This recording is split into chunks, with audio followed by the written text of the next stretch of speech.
You're listening to the Well Woman podcast. I'm your host, Jema, women's menstrual cycle educator, natural fertility coach, and daytime mermaid. This is a place where we discuss all things periods, poo, ovulation, fertility, and sex. Join me weekly as we rediscover our menstrual cycles, unlock its superpowers, and guide you back into your cyclical nature.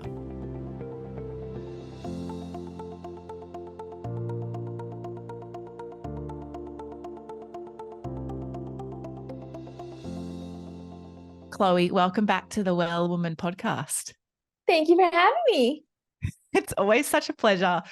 And we were just chatting before we hit record. We totally love all the things around all the things that we work with women's health and fertility and being an educator. And thank you so much for being a fellow crusader in this industry in the world. We need more women like this, right?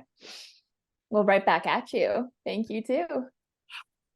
Well, tell us, let's kick it off. What day of your cycle are you on today? And how are you tuning in, checking in with yourself? I'm on cycle day 5.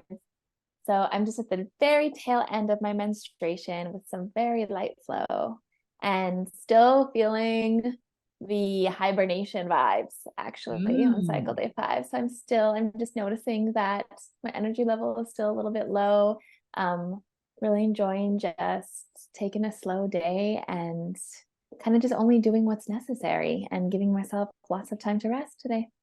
I like that. And I love also that you're still in your winterish vibes because you've just moved through the autumn equinox for you guys in the Northern Hemisphere. So it's very much like, oh, that start of extra darkness in your day is arriving. And I can feel that that's popping up for you too. Yeah. And I'm really looking forward to it. Actually, I'm typically like someone who loves summer, both in, the seasons of the earth, but also my own internal summer season. But I'm really looking forward to the slowing down in fall. So just even, here in Canada where I'm from. So it doesn't surprise me that I'm really milking this menstruation and getting as much rest and hibernation from it as possible. I love that, milking menstruation. And we totally can milk menstruation, but I also just want to give a highlight that I love that you mentioned about once upon a time you really were like the summer chaser. And I find when people start to learn about the 4 phases of their cycle and they're like, oh, so we shouldn't really feel like we're ovulating all the time. I think it helps people realize that sometimes we don't want to chase the sun and the summer in the outer seasons around all the time either. It's okay to have a fall, an autumn, a winter, and then a spring too. So when did you start, like this is totally off topic, but we will get into menstruation stories, but I think this is such a great avenue to explore. When did you start recognizing this? And when was your first full experience of like, oh my God, winter feels so different for me now that I get to understand the seasons? Oh, wow. What a question. For me, every season is always different. Like, I feel like I have seasons in my body. I have seasons, that I move through with the earth. And then I also have like life seasons. Like, do you ever just feel like, oh, this whole year feels like a summer vibe, right? So for me, it's so multi-layered. So it's always really changing, but it's such a beautiful thing when one matches up with another. Oh, is it ever? Like, right? So when you are like, for example, menstruating and it's, that really snowy, wintry day outside. So it's always magical when they match up. But I discovered the seasons of my cycle when I started fertility awareness charting, which is really funny because as a kid, I remember like as a preteen or a teen menstruating, I remember boasting to, my friends and my boyfriends at the time, like that nobody could tell where I am because I don't change. And that you could never know if I was premenstrual or menstruating or because I didn't change. Versus now, as a 35-year-old, I've been charting my cycle for 12 years and I relish in the change. And I also relish in letting everyone else know. Like, right? Like I'm menstruating, we're like horizontal all day. Or, I am in my, follicular phase and I feel dreamy and to-do listy and I want to share that with everyone. Or if I'm ovulating and, my enthusiasm and my charismatic personality shines out, again, I like share that with everybody and everybody knows. So just as my own self-reflection, it's really cool to see that shift when I was younger, and I Mm. was almost actually boasting the fact that I could hide myself from the world, versus now that I relish in how I change, and I also get excited about teaching other people about their phases too. It's like when the penny drops for other people, it's like, oh, finally come to the party, come to the party of knowing about this little secret. And something I like that I get really, I get a lot of FOMO about this is that I live in a tropical location. So we don't really we get a winter and it gets cold, but it's still beautiful blue skies and sunny, and you could still wear your bikini in the sun in the middle of the day. So I'm actually feeling really called to have a winter experience in a real winter. So I can really go, what does it feel like to be really pulled into hibernation when it is snowing and you're forced to stay inside because of the weather? Whereas I've never had that ever in my life. So it's so interesting that you say that, because I have a lot of FOMO now, whereas I used to think it was great that I didn't live in a location where it snowed and I never owned boots. I never had to worry about having winter clothes. Whereas now I'm like, oh, I kind of want to go to the snow for winter. I totally appreciate that. And I noticed that when I start teaching this with other people too, and we start talking about this phases of the cycle, is we'll have conversations as well. How do you feel about the actual seasons? And do you resist when winter comes, or do you love fall? And, maybe you feel less excited about another season, and then how that reflects back and how you feel about your own personal seasons. But I think I've always wondered, like, people in Australia and other places that don't have such obvious, 4 phases of the cycle. And that reminds me of the owner of Bright Girl Health. She's a teacher over in Australia, and she uses the animals, which I love, like the sloth for menstruation. I mean, sign me up. But I think it's really cool that she focuses on the different animals for each phase of the cycle instead of the seasons. It's funny because Demi's a beautiful friend of mine too. And I also focus on animals, but I use the bear as the bear season, like the bear cave, for like being in the inner cave for menstruation, which is so funny because there's no bears in Australia. And I will say there are parts of Australia that do really get all 4 seasons.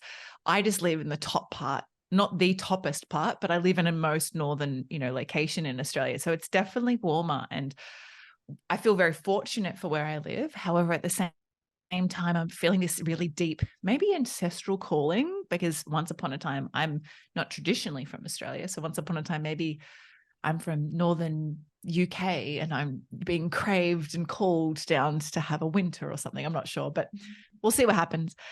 But let's go back to you. You mentioned that you were this person who loved just living in alignment and being the same all the time. Let's talk about your Menarche. So what do you remember about this transition into menstruation and getting your first period? And you talked about being that same like kind of personality all the time. When did you realize that there was some shifts coming? So I remember my first period came a lot later. I actually can't even remember how old I was. I must have been 16. I was a lot later. I remember to the point where my mother had to take me to the doctor to make sure everything was okay. And I remember like giggling with my other girlfriends in foods class in school that I could have sex and not get pregnant because I wasn't bleeding. So I remember being a lot later, getting my my period. But when it came, I was so surprised that it lasted for 5 days.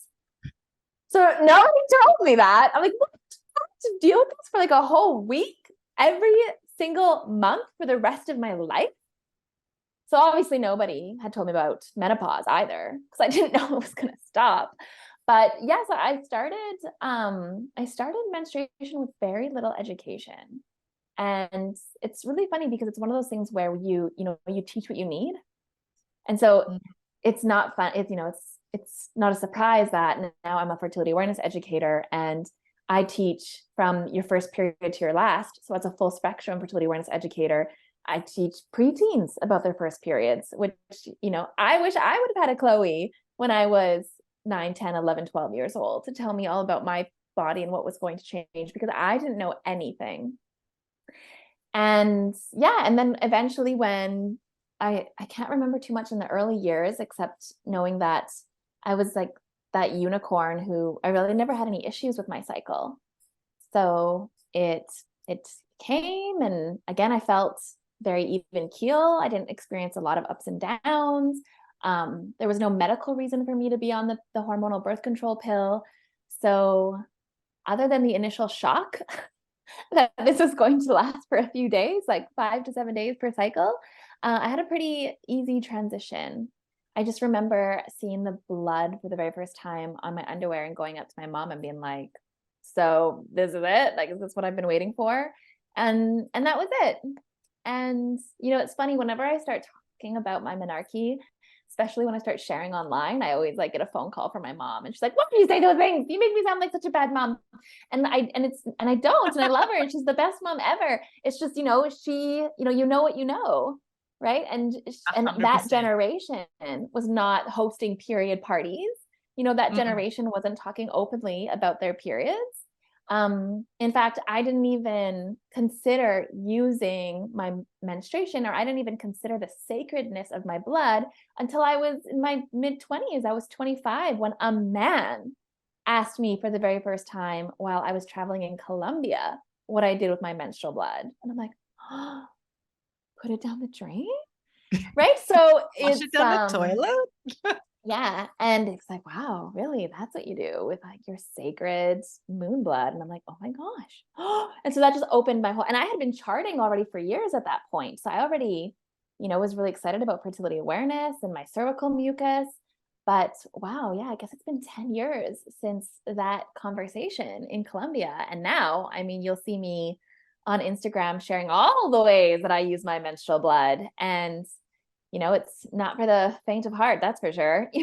Either love it or it's so beautiful too, because it is a great demonstration for people listening that there's different layers. It's kind of like that onion in Shrek, you know, like peeling back the layers. Is just because you know the 4 phases, or you know your cervical mucus, or you chart your BBT, that doesn't actually mean that you've got to the full extent of what you could do with your cycle and how you could deeply connect with it. And I think it just goes back to what you said really early on, that you love connecting with the cycle within, the seasonal cycle, and then also your life cycle. And like, you know, you're in your mother years right now, which is 25 to 50. And I think it's so beautiful to recognize that there's always another layer that we can go to. It's like running which is such a North American saying, but running the 4-minute mile, is that no one thought that was possible. Then someone did it, and then everybody could do it. And so I think it's just recognizing that there is always more that could be achieved, or another layer that could be peeled back. My teacher Jane would say that another sheath has been revealed. And it just goes to show that there's so many more aspects that we can dive into. So tell us about your experience in Colombia, because obviously you knew your cycle so well then. How did this conversation come up about this man asking you about your sacred blood? Yeah, I mean, it was someone I actually met in my very first Vipassana. So I had done my very first Vipassana meditation while living in Colombia. And after the retreat, a few of us had actually continued to travel together afterwards. And since it was something I was passionate about, charting my menstrual cycle, I did talk about it a lot with anybody that would listen. And I hadn't yet been teaching. I'd actually decided to teach fertility awareness when I had come back home from my year abroad living in Colombia. But I had been charting my own cycles for 2 years at that point. And yeah, I just remember we were going for a walk, and we had brought up cycles and fertility, and he had asked me that question. And it's so funny. I went home. So I spent that was the end of the year too. So it was the end, and it was really funny. I used to call myself the cycle savvy globetrotter. So I've spent a lot of my adult life traveling abroad and talking about menstrual cycles. And when I lived in that year in Colombia, I really felt it was like a spiritual year for me. Like I had a lot of spiritual initiations that year. And that conversation, I would say, was a really big piece. And I'd come home in December. So it was the middle of winter. And he had suggested, instead of pouring it down the drain, this like life force, this, this menstrual blood that was so sacred, instead of pouring it down the drain, to mix with like pee and poo and other waste, which is something I'm always trying to reteach people, is that your menstrual blood is not a waste product like urination or like our fecal matter, right? Like this is not a waste product. That instead you should give it back to the earth. So I came home, but my earth is covered in feet of snow, And so I'm like, well, where am I going to put it? So I started storing my menstrual blood in jars under my sink in the bathroom, which I do not recommend to Tell us more about this experience.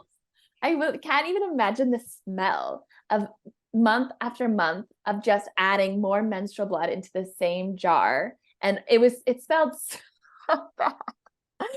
So I've learned a lot since then.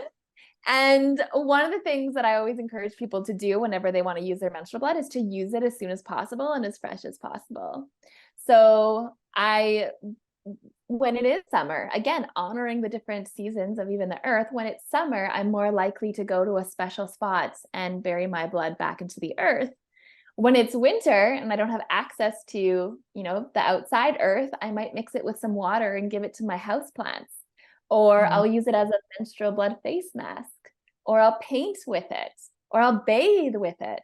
So I've learned to do certain things with it, depending on how I'm feeling, what season of life I'm in, what, season I'm experiencing outside.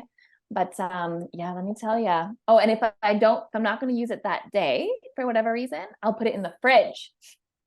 But storing it under my kitchen sink was a bad idea. I love the passion and commitment to doing that though, because it's still the intention of doing that's important, not the fact that it probably did not smell any good and any animals that were outside probably wanted to come in for that particular smell. But I find it so special to talk about how we can use our sacred life force, our menstrual blood, because people even don't realize, like even just the drishti point of the red mark, which many men represent and use in India, but also now you just get like a little stick on like, I nearly said Velcro, but it's not Velcro. That's a pregnancy moment for me. It is not Velcro that they put in their foreheads. It's like a little felt little drishti point. And from what I understand, that a lot of the men used to use that as a sign of their women's menstrual blood. As a representation that that's what was going on in the household, and so women would do that too. And I find it so fascinating that we've been doing that for centuries. Some people drink their menstrual blood or mix it with other tonics and then drink their menstrual blood. And I just love that there's another person out there that stores their menstrual blood in the fridge because that's what I also like to do and keep my menstrual blood. And something that I'll share with you, Chloe, and I think I've shared this on the show already. But because I'm pregnant currently, I've actually still got my last 3 bleeds in my fridge. Because and like you said, painting, I want to create this beautiful picture, but I haven't had the drop in yet of what it's going to look like. And so I'm just waiting for the right moment for this vision to come in so I can take they're in separate jars. They're not all in the one jar to use this to actually create a picture. And then I have the vision of placing that next to a print of my placenta and having it as like the transition between the two worlds.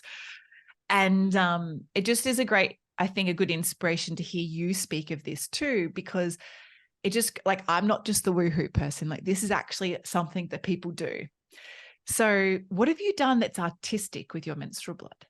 Well, I'm so inspired to share a few other stories with you because I couldn't agree more that there's a lot of whimsical stuff that I do with my blood for sure. But again, given what season I'm in, it can be really, really transformative and meaningful. Like I remember bathing in my menstruation for my last menstruation when I was about to turn 30. And that was a really big deal for me because of how much taboo and gossip and fear mongering goes around about our fertility once we turn 30. And I had just broken up from a relationship that I thought was gonna like go until the end. And so it was a big deal for me to move away from this person and then into the scarcity of like that, oh my goodness, like, am I ever gonna have children? Or what does this mean for me that I'm leaving this Still in relationship? 30, how is this possible? Yeah. Right? Because of, you know, what society tells you about what you should be doing as a 30-year-old. And so I saved my entire menstruation over the 5 days, my last bleed before I turned 30, and I bathed in it. And I put it in my bath water, and I was just like, this, you know, just, I'm so grateful that I don't feel in a rush with my fertility, that I know I'm a healthy, fertile, ovulating woman, and I don't have to live in the scarcity, and that I can find my abundance and my creativity and all of this. And so there was a really big transformative moment for me. And then I also shared right before we hit record that I recently eloped. So I recently got married, and I said yes and committed myself to this beautiful, wonderful man in the river valley, or the part, it's actually a ravine, but in the actual ravine that I would go and put my menstrual blood in and bless all through these years that I've been doing it. And so in this very beautiful part right next to the river, I had went the day before we were supposed to get married. And again, it was my last menstruation as a single woman. And I took my blood and I blessed the place where we committed ourselves to each other as like, okay, this is me giving myself up. You know, I'm like, I'm no longer going to be single. I'm going to be this married woman. And I'm really, you know, just blessing again, this new chapter of my life. And how I do that, how I mark these momentous moments with my menstrual blood is so meaningful to me. So special, because this is, I'm sure, inspiring a lot of people. Also, maybe freaking some people out, but I think inspiring in the sense of like, oh, actually, I never knew you could do that. And it's not that you have to know that you can do it, but it's trusting the intuition that guides you to like, I feel really called to do this thing, but I don't know anyone else that's done it. Like, can I still do this? And I think it's so like empowering that you're sharing these stories. So thank you for sharing all the whimsical stuff. I've just got this vision flashing before my eyes that like we reconnect. I'm nearly 37. You mentioned 35, that we reconnect in like 15 years to talk exactly about, so how do we stick with the whimsical aspect of our inner winters when we're actually not menstruating anymore? And something that I encourage menopausal women to do who are entering that menopausal bracket is to like keep their blood too in the fridge, do something sacred with it, honor every single bleed. And it's something else that I love to recommend to people in the journey to conception. If it's been a longer journey than a couple of cycles, is that instead of the period being the reminder that you didn't conceive, what if this was your last bleed for 2 years? Like, is there a way to like just love this bleed and to thank your body for creating another opportunity for a new cycle? So what's your kind of outlook on those aspects, even though I know maybe menopause isn't your personal experience, obviously, but I'd love to know if you've got any other little things you'd love to share about those aspects of using menstrual blood and being really sacred with it. Yeah. Well, I just want to like repeat back what you said, because I think that was so beautiful. As somebody who's been charting for 12 years as a way to avoid pregnancy, that all of a sudden since marriage, I've been open to a pregnancy. It's been really interesting to see the shift of when I do see my menstruation as a, oh, like it's just a little bit, because, you know, before it would be this huge celebration, like, oh, yes, like didn't get pregnant for another cycle, right? Because that was my intention. Whereas now I noticed the shift, and I noticed like the disappointment. And I always just frame that time as, oh, what another opportunity to nourish myself and prepare myself for pregnancy, right? I have another opportunity. And so, yeah, even just noticing that for myself, because this is, of course, would be the first few months that I've actually been open to a pregnancy. Right. Even though I feel like I've been preparing, you know, since I started charting when I was 23. Yeah. And as a full spectrum fertility awareness educator, one of the things I actually do focus on is helping people transition out of their cycles too. So especially like with perimenopause, right? That up to 10 to 12 years it's going to take for you to finish your menstruation. And I focus on that, and I educate people on that too. And I have to say that all of the conversations I have with women who are in this phase of their reproductive cycle, typically they first feel angry. Like, why didn't I know this when I was younger? And it's an invitation, in the divine timing of we get, everything comes to us when it's supposed to, but it's like, this is a great opportunity to now, how can you honor yourself, honor your blood, promote ovulation, reap all of the benefits of ovulation, with these last, few years, or it can be a decade. And most importantly, how do you take this information and then pass it on to the younger women in your life? Right. And Yes. so it's never too late. It's never too late to connect with your body on that level, and to honor your menstrual cycle, to honor your menstruation. It's never too late. And even for the people listening who might be past their reproductive years and have entered into menopause, it's never too late to have these conversations with the young women in your lives. Because as much as I love that my job, that my profession and passion is teaching people how to understand and chart their menstrual cycles, what really lights me up is when I hear a client say, I was just teaching this to my daughter or to my younger cousin, and to have this information passed on with like the people we know and love that are in our families and our elders and our older siblings. It's just such a magical thing. So that's why I love to share so much about my cycle, and what I do with my menstruation is to really encourage other people to talk more about theirs. Right. Unlike my mom, for example, who, didn't like talking about it at all. And that's the great shift of the red thread. The lineage is that we are the change makers. And I think this is what it takes to have a healed feminine collective, is that we need to kind of break away from the patriarchal, that like, how many clients do you have? And I need to get more clients so that I'm as good as you at this particular profession. It's like, hang on, how can we actually work together as a collective? Because this is what the cycle encompasses. It's the collective of how we educate and move through the cyclical way of living together. And I love that you mentioned about menopausal women passing on the knowledge, because a lot of my teachers are post-menopausal women. They're in their 60s, in their early 70s. And something that's really fascinating that I love that they teach is that it is the grandmothers who teach the teenagers about their menarche. And I think there's a big divide in family structure and relationship currently, and, in the last few decades, where there could be a really great change. So I know for us, like when you and I get to this 60-year-old bracket, like we are going to be the educators to our grandchildren.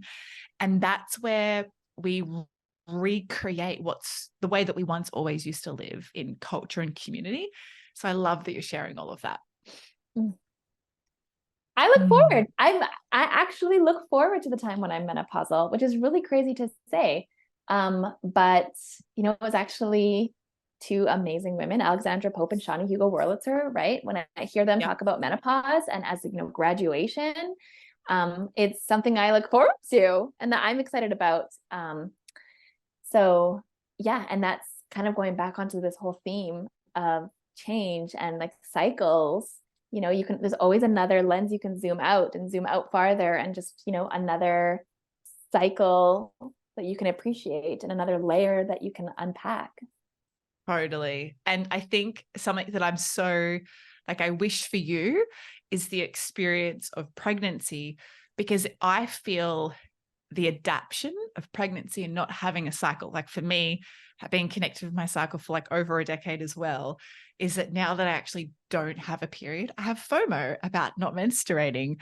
And like, well, what are other ways that I can honor and live in a cyclical nature with a daily rhythm of how my body feels whilst pregnant, but also in connection with the moons and connection with the outer seasons. And so I wish for you that experience, so that it's a great insight onto, okay, so this is what I could do when I get to menopause, or this is how I could prepare.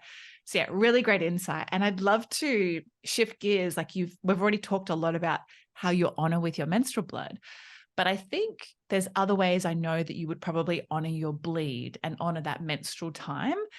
So what are your favorite ways to honor your menstrual time and connect with that sacredness of your inner winter cave? Sleep. I love sleeping. I love sleeping so much. And I give myself just like unabashedly amount of sleep, like just no shame. I love to be vertical when I'm menstruating. It's my anti-burnout phase where I just give myself a permission slip to sleep, to like lie vertical or sorry, horizontal, whatever I might be doing.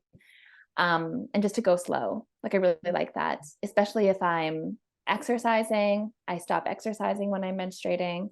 I also typically the week before, so once I've confirmed ovulation, I'll have started bulk cooking, soups or stews and putting them in my freezer so that I'm not cooking a lot when I'm menstruating. I can just pull it out of the freezer.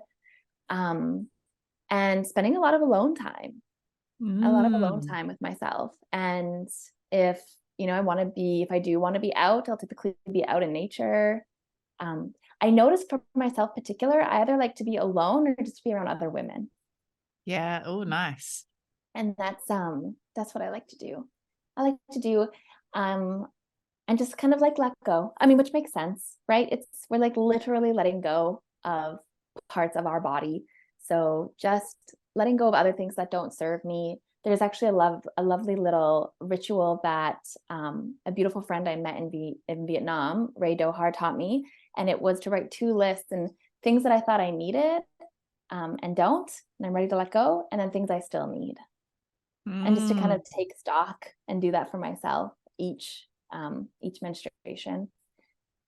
But honestly, it's a lot less doing things that I should be doing or doing, and just a lot less of not doing and just being is how I feel when I menstruate. And that is also kind of doing, because you're doing nothing. And I think that's what people don't realize you're allowed to do as well. Yeah, exactly. Which is so beautiful. And it just reminds me of, I guess, being halfway through my pregnancy now and being on that journey, is that I feel that if women can tap into, and I felt this for a long time, but it's really instilled in me now with pregnancy. But if menstruators can connect with their menstrual time and honor that they can slow down, that they can, like you said, do bulk cooking in their autumn to prepare for their winter, if they can embrace sleep, embrace the surrender, that's going to actually improve and support their transition in pregnancy and into labor and birth, and then birthing, a child into the world. Because our menstrual cycle is the opportunity of creating that for ourselves and learning the skill of surrender, to slow, to sleep, to allow, to stop. But so many people don't do that. And I think they get to their pregnancy, I've got to do all the things. And they just keep going. When really, if you already had learnt the skill of surrender over just 3 or 5 days, it's going to support that so much. So I'm like, I wouldn't have thought any less of you for that particular time of your cycle, but it's a great inspiration for others in just reconfirming for them that you actually can do that. And it's okay to be more horizontal. Totally. Yeah, no, I love that. Chloe, this has been amazing. I do have one more podcast question for you, but before we go there, tell us, how can our listeners connect with you and find all the amazing work that you're doing over there in Canada and learn more about you? Yeah, so I love to play on Instagram. So you can find me with my first and last name, Chloe Skerlak. I have my website with all of my offerings and other juicy resources at chloeskerlak.com. I also offer free complimentary consultations if anybody wants to just chat with me for 30 minutes about their cycle. I'm a fertility awareness educator, so I teach people how to chart their menstrual cycles, more than just your period, but also your cervical mucus changes, your basal body temperature changes, your cervical position changes. So yeah, pretty much you just put Chloe Skerlak into Google and you'll find me, because I'm the only one in the whole world. You are. I love that. Well, okay. Final question. I'm going to pop all those links in the show notes. What are your favorite non-negotiable things to have with you when you're menstruating? My menstrual cup. Yep. I need to collect that juicy goodness. My period panties. because when I hit my light and very light days, I don't like to have things inserted. I need to have external period products.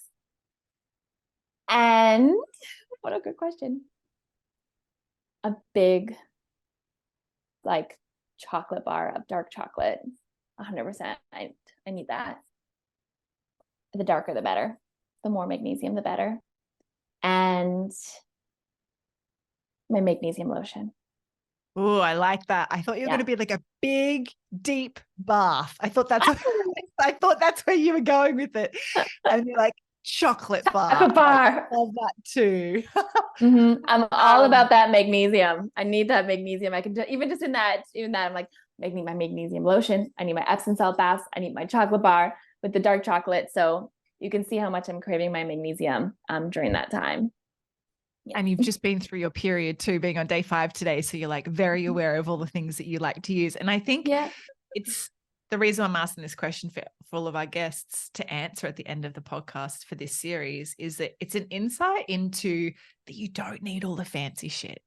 Like you just need some really simplistic things that can be extra supportive during that time. You don't need to be a millionaire, even though a millionaire wouldn't really get you far these days compared to like 50 years ago. But, you know, you don't need lots of money to invest in having a really beautiful experience in your bleed. So I love it. Cup, panties, your period panties, you've got your big dark chocolate, the darker the better.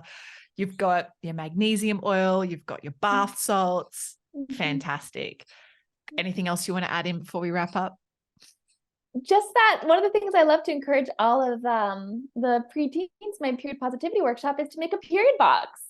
And so just fill out that period box. And some of the things, some of the other things that I love to put in there, or I help the littles put in there, is like warm socks, like your own special fuzzy warm socks, because warm feet, warm uterus, a journal, a good book, jewelry that you only wear when you're menstruating so that you can adorn yourself and just, let others know.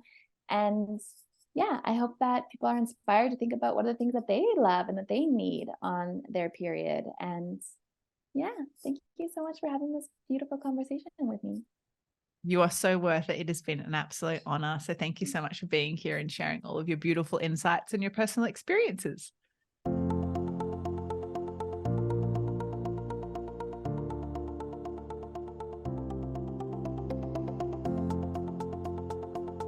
Thank you so much for tuning into every episode of the Well Woman podcast. For everything we mentioned in today's episode, you can find this in the show notes over at wellsome.com/podcast. If this episode excited you, please hit follow on Spotify, which means all of my episodes will pop up in your feed weekly so you never miss a weekly drop.